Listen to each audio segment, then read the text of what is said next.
Voilà, je m'appelle Roland, le père Roland. Je suis missionnaire au Blas de Marie Immaculée, originaire de Bouzonville, dans le diocèse de Metz, en France.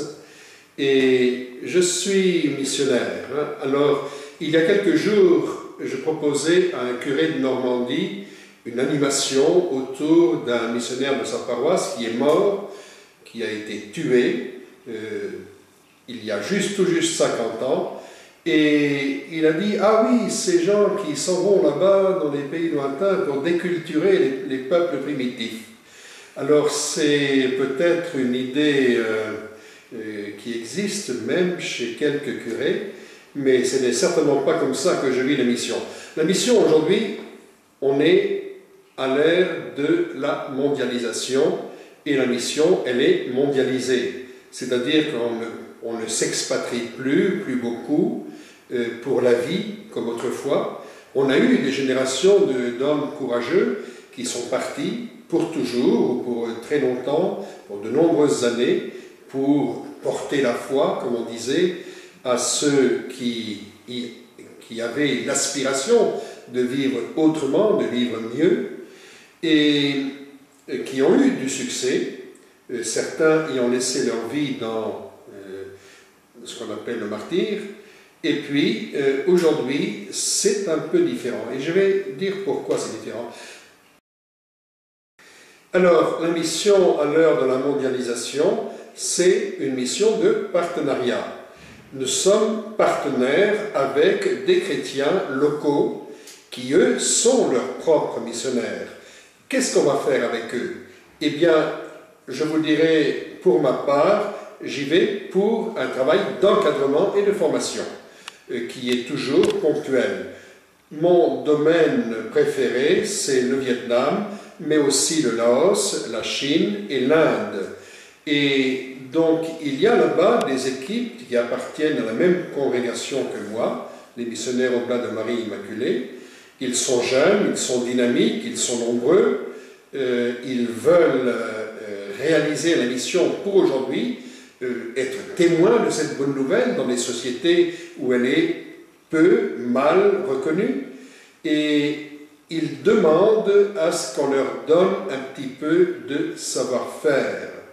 Je vais là-bas, donc, après avoir appris le vietnamien, j'ai fait des classes à Paris, à Hanoï, et je suis devenu d'une certaine manière spécialiste dans la langue vietnamienne, ce qui me permet d'avoir un accueil même officiel dans ce pays. Et donc je vais pour encadrer et former les jeunes qui nous rejoignent. Ces jeunes, ils vont aller surtout dans les régions les plus lointaines, les plus difficiles, les plus pauvres, la montagne au Vietnam, où il y a beaucoup de besoins, où les gens les moins nantis recherchent la foi chrétienne, ils ont soif qu'on leur en parle, ils ont soif d'y adhérer, d'y venir, et nous voulons y répondre. Il s'agit pour les jeunes qui vont consacrer leur vie, les jeunes vietnamiens, qui vont consacrer leur vie à cela, d'être formés solidement, enracinés dans leur foi et donc conscients des difficultés qu'ils vont rencontrer. Pour moi, donc, j'y vais aussi souvent et aussi longtemps que possible, tout en sachant que je ne peux pas être accueilli comme autrefois, comme les missionnaires d'autrefois, qui eux y allaient pour toujours.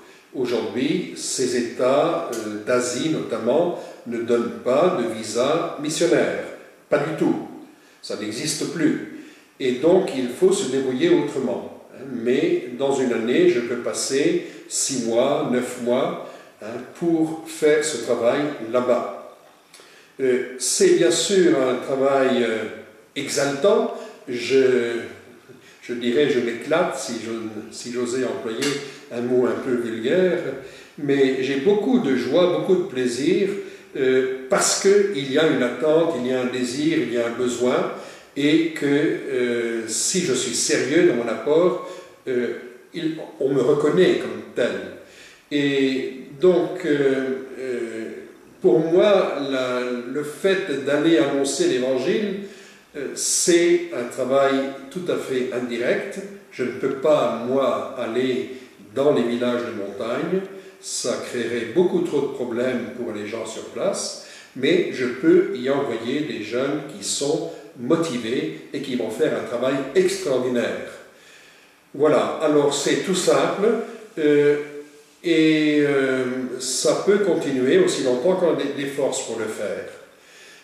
Au Laos, j'ai un travail légèrement différent parce que je ne connais pas la langue, mais là aussi, j'essaye de soutenir les quelques rares religieux, missionnaires qui y sont. Mais le Laos, j'ai une relation tout à fait particulière. Pourquoi ? L'Église m'a chargé de faire l'enquête sur 17 hommes qui sont morts pour la foi là-bas, qui ont été tués, tout simplement, pour ce à quoi ils croyaient, pour l'Église à laquelle ils étaient attachés. C'était en partie des missionnaires français, un Italien aussi, et en partie des gens du pays qui ont cru à cette annonce de l'Évangile et qui ont pris le relais de ces missionnaires expatriés.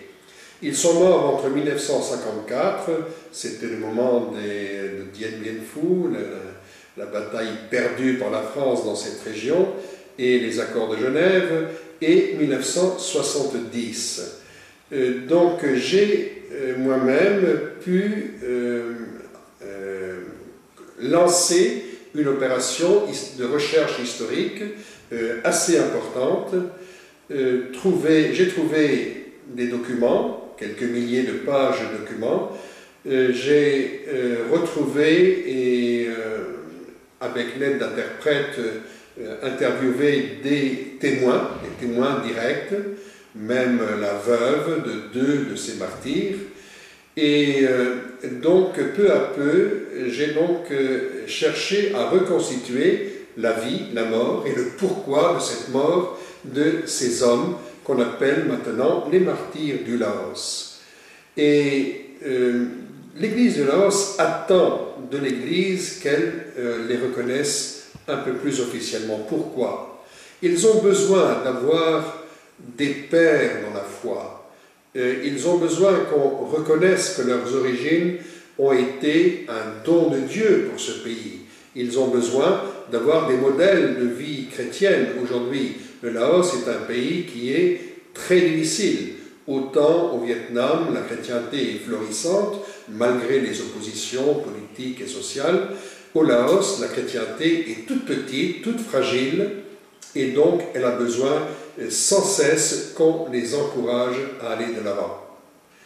Voilà, alors ce travail continue. Le dossier que j'ai préparé a été ensuite étudié à fond par le diocèse de Nantes, et il est maintenant à Rome, où on espère que l'Église aura le temps de l'étudier plus à fond encore, et un jour de proclamer bienheureux ceux qui ont donné leur vie pour l'Église de Laos. Le Vietnam a déjà 117 saints martyrs, et le tout premier, un jeune catéchiste de 19 ans, qui est maintenant bienheureux, mort en 1644. Le Laos, c'est très différent parce que on a là aussi un jeune catéchiste de 19 ans dont j'ai écrit la vie, une vie absolument admirable, mais c'est tout neuf, c'est du XXe siècle, c'est des gens que nous avons connus, des gens qui seraient encore vivants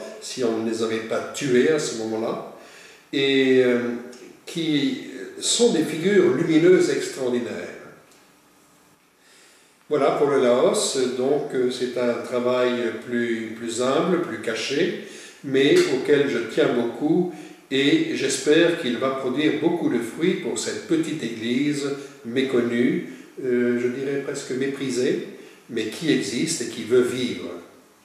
L'Inde, la Chine, j'y vais aussi, mais là c'est dans des moments plus ponctuels, tout simplement pour encourager, pour soutenir, pour rencontrer, pour échanger les missionnaires oblats qui sont dans ces pays pour discuter avec eux des problèmes de formation qui se posent à eux, des problèmes de développement de la mission auxquels ils sont confrontés.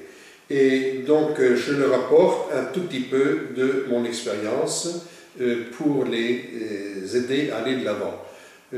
On dirait que c'est presque un travail inutile, mais je sais par eux que c'est très important pour eux de pouvoir parler avec des hommes d'expérience. J'ai l'air de le mettre en avant, mais c'est vrai qu'à travers toutes ces pérégrinations asiatiques, à travers les études que j'ai faites, les recherches, et donc le modeste travail, j'ai acquis une certaine expérience et je voudrais qu'elle serve avant qu'il soit trop tard.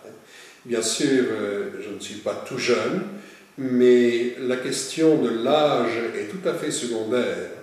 Ce dont on a besoin aujourd'hui, comme hier, c'est des missionnaires qui soient prêts à donner leur temps, leur vie, pour cette cause à laquelle ils croient, cette cause qui est que le salut de Jésus-Christ atteigne tous les peuples. Le pape Jean-Paul II avait l'habitude de dire que le troisième millénaire sera le millénaire de l'Asie. Bon, le troisième millénaire, il est à peine entamé, mais donc il faut y croire, et pour réaliser ce rêve d'un pape, il faut aussi travailler très concrètement au jour le jour. Alors j'essaye de faire cela, basé en France, basé au Canada, selon le cas, mais j'essaye d'aimer l'Asie, d'aimer ses cultures, d'aimer les gens qui sont là-bas, quelle que soit leur religion, et de leur apporter le meilleur de ce que j'ai et de ce à quoi je crois. Voilà, c'est tout ce que j'ai à dire aujourd'hui. Merci.